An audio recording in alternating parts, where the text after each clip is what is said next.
Yo, yo, yo, yo, yo, yo, yo, yo. What's good? What's good? What is good?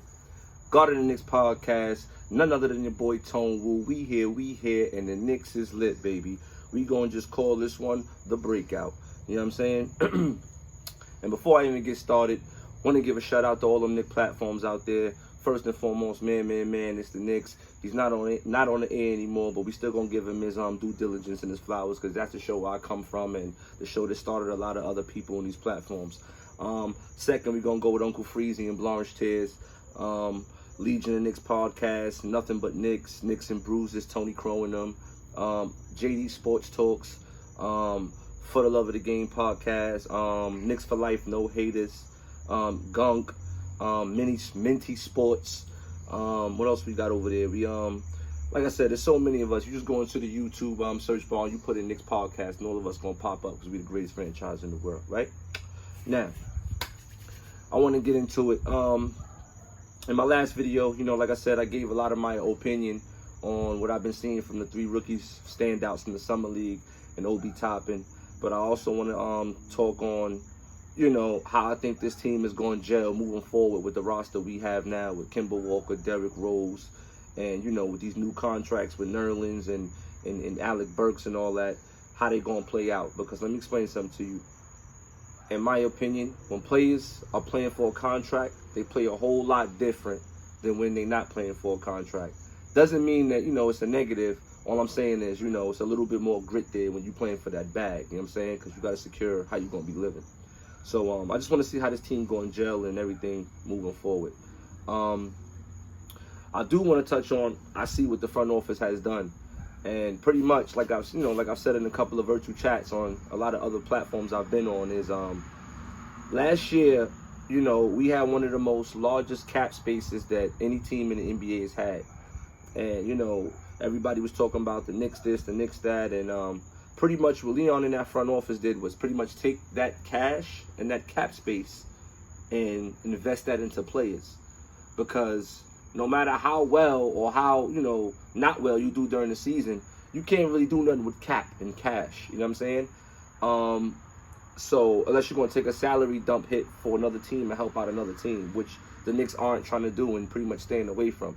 So by Leon in the front office giving those contracts to Noel and AB and D Rose and all of that, what he pretty much did was, like I said, utilize that cap space.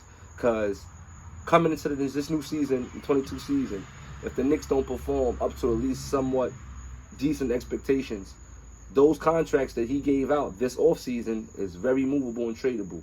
For an example, last year before the season ended, Damian Lillard this, Damian Lillard that, but the whole point was contracts couldn't match up and Portland wanted too much, and, if a deal had been struck in, it was going to take, the farm, this, that, and the third, and the whole team to get the deal done. And that's something, like I said, we try to stay away from. So having contracts that you can match with a star player's salary or something like that is way more feasible and easy into doing a deal or giving up a couple of picks, whatever, moving forward, if that's going to be the decision for us and our fate, if it goes that way. But like I said, in my opinion, that's pretty much what Leon in the front office did by bringing back certain guys that we probably thought wasn't going to be here. But I'm glad they're still here because, like I said, once a Knick, always a Knick. And chemistry only builds stronger as, you keep things together. Less change, you know what I'm saying? But I'm excited for the season. Summer League just ended for us. We finished with 3-2 record. In my opinion, I feel like we could have went 4-1. We got a little lazy in one of those games, but big things are ahead for these New York Knicks. And like I said, no, I'm not saying we're going to come out and win the championship next season, but I will tell you this. We are going to the playoffs, and we will not be eliminated in the first round. And I will say that. You know what I'm saying? And sky's the limit. And moving forward, as long as you're progressing, everything else, everything else going to fall in place. And that's just how I see things with anything in life. You know what I'm saying? As long as you're progressing and not deprogressing.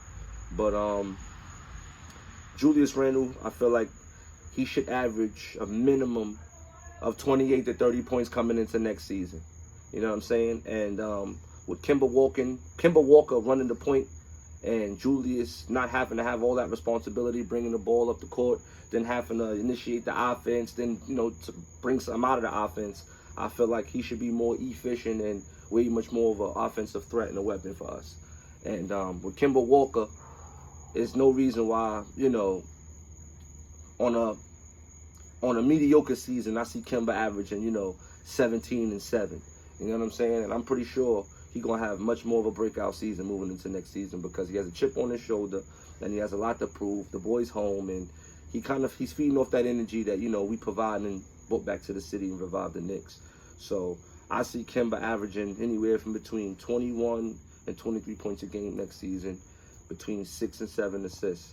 You know what I'm saying? And with D-Rose, he gonna ball out like he always has since he's been here. And as far as the young guys go, I like what I see.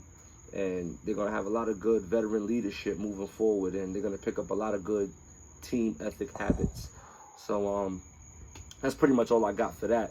Another video coming real soon. Like I said, thanks for supporting me. Like, share, subscribe. Garden Knicks podcast on YouTube. We got an Instagram I'm working on right now. Email merch is in my bio. All you gotta do is click on my email. Just let me know what size you wear. We got the merch out. We got rags, t-shirts, cups, bottles, ashtrays, lighters. We got it all.